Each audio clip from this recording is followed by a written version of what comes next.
এবারে কঙ্কা fridge presents ঈদের গল্প।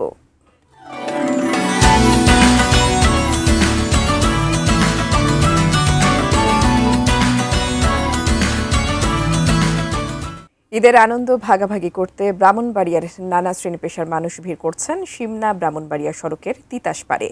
সকলের প্রাণের মিলন মেলায় পরিণত হয়েছে এই তিতাস পাড়। ঈদের সেই প্রাণ চাঞ্চল্য ও মানুষের অনুভূতি জানাতে নদীর পাড় থেকে সরাসরি যুক্ত হচ্ছেন পূর্বাঞ্চলীয় ব্যুরো প্রধান পীযূষ কান্তি আচার্য। পীযূষ, তিতাস পাড়ে কেমন চলছে মানুষের ঈদ উদযাপন, কেমন ভিড় করেছেন মানুষেরা, বিস্তারিত জানাবেন। ধন্যবাদ টুম্পা। আপনি যেমনটি বলছেন যে আমি কিন্তু এখন আছি তিতাস নদীর পাড়ে।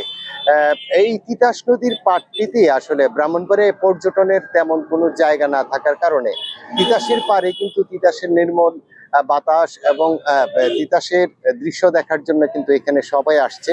আমরা বিকাল থেকে এখানে দেখি যে অনেক মানুষ কিন্তু এখানে আসছে। আমি যদি একটু তিতাস নদীটিকে প্রথমে আপনাকে একটু দেখাই, আপনি বুঝতে পারবেন যে এই তিতাসের এই মায়াবী কারণে কিন্তু তারা এখানে আসছে এবং এখানে এসে অনেক লোক কিন্তু তারা পরিবার পরিজন নিয়ে এখানে দেখতে আসছেন এবং সময় কাটাতে আসছেন। আমি একটু কথা বলতে চাই আপনার সাথে। আপনি কি এখানে ঈদের বেড়াতে আসছেন?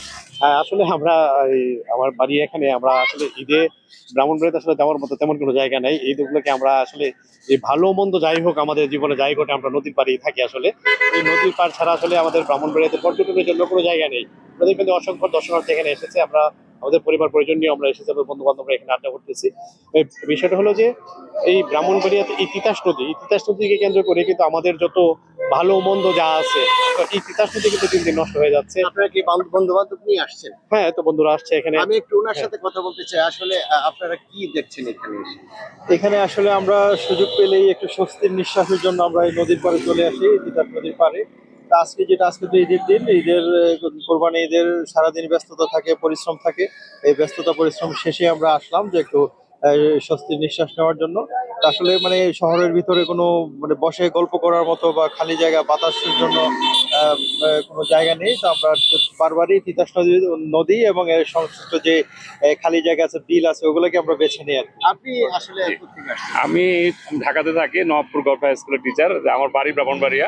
আমি যখনই আমরা মানে ব্রাহ্মণবাড়িয়াতে আসি তখনই আমার বিনোদনের জায়গা মানে আসলে আমরা অন্য কোথাও যাই না। এই যে তিতাস নদীতে এবং তিতাস নদীর তীরবর্তী এলাকাটা যে সিমনা সড়ক, এটাতে আমরা আসি। এখানে অনেক কিছু কিন্তু এখানে গড়ে উঠেছে, বিশেষ করে এই সড়ককে ঘিরে বিনোদনের জন্য একটা চমৎকার একটা জায়গা।